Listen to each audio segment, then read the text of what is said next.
Hi guys, welcome back to my channel. Welcome back to another meal prep video. It's going to be a pretty short one. I just have a couple things to prep this week. I am on a very short time this week for meal prepping.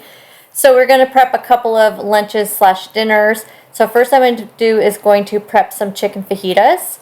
I'm just going to let this marinate, then I'm going to cook them tomorrow when I have my dinner. So we have some chicken breast here and some bell peppers. So I like to cut up the bell peppers pretty small, and I just like to have these things prepped ahead of time. So I'll let it marinate all night, and then I'll cook them in my air fryer. And then there's so many things you can do with chicken fajitas. You can make, like you're going to see here, I'll show you what I end up having for dinner the next day. I'm just going to either do a salad, or I'm going to do with a couple tortillas and a side salad. But the other thing I'll do for sure is to make a big chicken fajita salad, and I'll probably make some sort of chicken bowl. So I have some cauliflower rice. I can do cauliflower rice, or I have some regular Spanish rice or some brown rice. So I can do like a rice bowl with the chicken fajitas on top. So the meat is really versatile, and that's what I really like about making these types of proteins. And you'll see both the proteins I'm making this week can be used in several different ways to where it feels like you're having a different meal. Now, for me personally, like I could have like tacos every single day of the week and not get tired of them. Same with like these chicken fajitas. I could eat them the same way and not get tired of them. But I want to be able to show you guys just some different ways how you can cook just two different proteins, but yet have different meals, so it doesn't feel like you're eating the same thing every single day. Because I know a lot of people, when they meal prep, they're fine. They meal prep the same breakfast, lunch, and dinner, and they have that 4 or 5 days a week. I am not one of those people all the time. There's some times when I feel like I could be that way, but for the most part, I need a little bit of versatility, and so I just want to show you how you can do that. So we had our bell peppers, I added some onions, and then I added some jalapenos. There's just something about having that little extra spice, but you could definitely leave out the jalapenos if you are not a spicy fan. But I really love jalapenos when they're cooked in the air fryer. They taste so good. So we're getting the chicken all cut up, and then what I'm going to do next is put this entire packet of fajita seasoning. You can do your own seasoning, of course, but I do like the difference of the fajita seasoning versus taco seasoning. It just has just a really good flavor.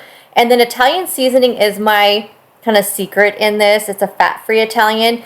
Now, the Mexican restaurant I used to work in at high school, they used to use their homemade Italian dressing with their homemade taco seasonings, and that was their fajita seasoning. So they would do that with whether they're making steak or chicken fajitas, and that's what they would use, and then they would meal prep it ahead of time. So they'd always prep them ahead of time, but that's what they use. So I've always made mine that way, and I ended up using about 3/4 of the bottle of the dressing, but there is a whole bunch left over. I just like to have enough to like cover the chicken and get a good marinade.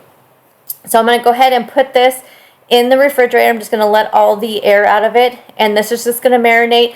I would say to at least let it marinate at least 4 hours, but overnight is definitely best. It just makes your chicken nice and tender and nice and flavorful. So you'll see how I put these meals together. Just watch my videos the rest of this week, and you're going to see how I put these to use. So here is one way I'm going to serve the chicken fajitas. The other way is it's going to be in a salad. So I'm going to do a chicken fajita salad and add cheese and plain non-fat Greek yogurt. But today I'm going to have them with the street tacos, the low-carb street tacos, and a side salad. This next protein is going to be some Parmesan chicken meatballs. I've been making these for years, but I have not made them in a very, very, very long time. And I'll tell you what, I am so glad I made these. So here's the very few ingredients you need. Now, the only other ingredient that is called for in the original recipe is breadcrumbs, but I personally don't think you need the breadcrumbs. I would leave them out. No reason to add those extra carbs and calories, because honestly, they stay together just fine. So we have our pound of ground chicken. Use whatever kind of ground chicken you want. You could also do turkey, but personally, I think chicken is best in this recipe. Just has a lot more flavor to it. Turkey tends to be a little bit blander. About a tablespoon of Worcestershire sauce, and then we need 1/3 of a cup of grated Parmesan cheese. I like to use the Romano Parmesan Asiago, I think is what it was. And then we're just going to add seasonings in. So I'm going to use onion salt. And then I'm going to do like onion powder. I'm trying to remember all the seasonings. Pepper. So onion salt, pepper. You can use regular salt, but I prefer to use the onion salt because you guys know how much I love that onion salt from Trader Joe's. And then we're going to do onion powder. I will link the original recipe down below. It's the same recipe I've always used. I really haven't deviated much from it. Garlic powder. Oh, I also put an egg in there, so 1 egg. No other liquid is needed because honestly, you guys, they come together so well. We're going to do some Italian herbs. I think it's about a teaspoon of each, but honestly, check out the recipe because I don't want to steer you wrong. You guys know I always measure with my heart with my spices. And then the original recipe, it makes 18 meatballs, but I personally like to make them a little bit larger, mainly because I don't have a lot of patience to make 18 meatballs. That's the 100% honest truth. You guys know my patience is very, very thin when it comes to cooking and baking. And this scoop that I'm using, which is just a regular ice cream scoop size, it makes the perfect meatballs to make 9 meatballs. So I just make it into 9 instead of 18. And so I'm just doing a scoop of those and then I'll kind of form them afterwards. And this is kind of a 2-step process with this recipe. And I do, again, recommend you do it in this process. I have deviated from it a couple times and they did not turn out as well.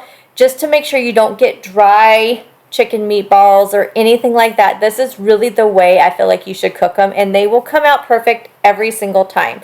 So again, you can do 18 meatballs if you want to do less, but I usually eat 2 of these at a time, and they're so good. So you want to put them on your pan here, so some sort of sheet pan, and you're going to bake these. I believe it's at 375, but again, check out that recipe. And so we're going to bake these for 20 minutes. And this is the first bake time. No, they will not be completely cooked through and done. So don't worry about getting your meat thermometer out because they won't be done at this point. So cook them for 20 minutes. And then while those are cooking, get your casserole dish out. So I have my dish here. This is actually an 8 by 10 because I am doing only the 9 meatballs. But if you do the 18 meatballs, you're going to want a 13 by 9. And I just spray with a little bit of cooking spray. And you want to put about a half of a cup of marinara sauce. Now I use the no sugar added marinara sauce. This is the one from Primal Kitchen. It doesn't have hardly any ingredients in it. It tastes so good. So I, again, suggest getting a really flavorful marinara sauce. This one's like a basil something. Once your meatballs have cooked for 20 minutes, you're going to put them in your casserole dish. And then we are going to bake it again. And this is when they're going to get completely cooked through. And I think it's just that first bake is just to kind of get them kind of cooked. But you don't want to, cook them for too long in the sauce. I don't know. Just the way this recipe is set up, it works. And I just recommend you doing it this way. So we're going to go and put these in here. And then we're going to put some mozzarella cheese. But first we're going to put some more marinara sauce on top. So about another probably 1 cup or so on top of the meatballs, and I'm just going to kind of spread it around. Now I am going to, like I said, I'm going to have these a few different ways this week, so I will show you at the end of this video a couple ways I'm going to have them, but just stay tuned for my What I Eat in a Day videos and you'll kind of see how I plan on having these throughout the week. So we're just going to make sure they get all covered up with the sauce, and then we're going to put a half of a cup of mozzarella cheese. I can't remember how much the recipe calls for. I just do a half of a cup because I feel like they're cheesy enough with the cheese that's inside the meatballs, and then you're putting more on top. So I personally just do that.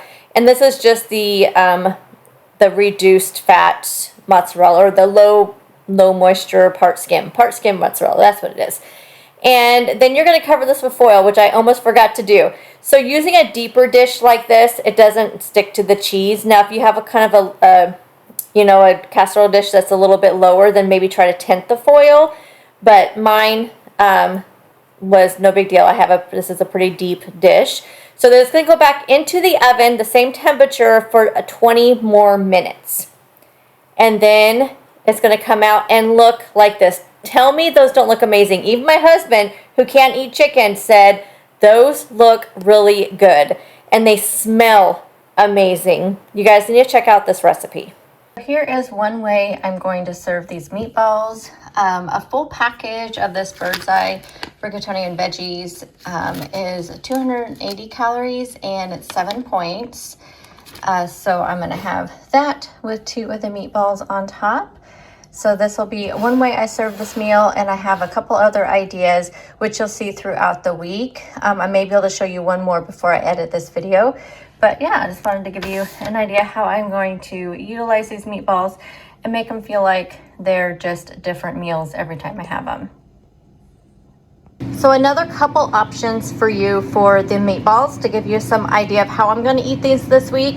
I plan on doing a serving of this veggie pasta, adding in some of the steamed broccoli, and then adding the meatballs on top. So that'll be one meal. And then I also plan on doing like a Caesar salad. So I'll make up a serving of the Caesar salad. I actually usually do 1.5 servings of this. And then I'll heat up the meatballs separately, put them on top, and just have like a little Italian meatball Caesar salad. It's actually really good. I've had it that way before. So that's another couple ideas for you on how to utilize those meatballs. And that's all I got for you guys this week, but I feel like I'm giving you guys a couple of really good proteins to meal prep for the week that you can be so versatile with, and you'll see how I use all these proteins. So thank you guys so much for watching my video, and I'll see you guys in the next one. Bye guys!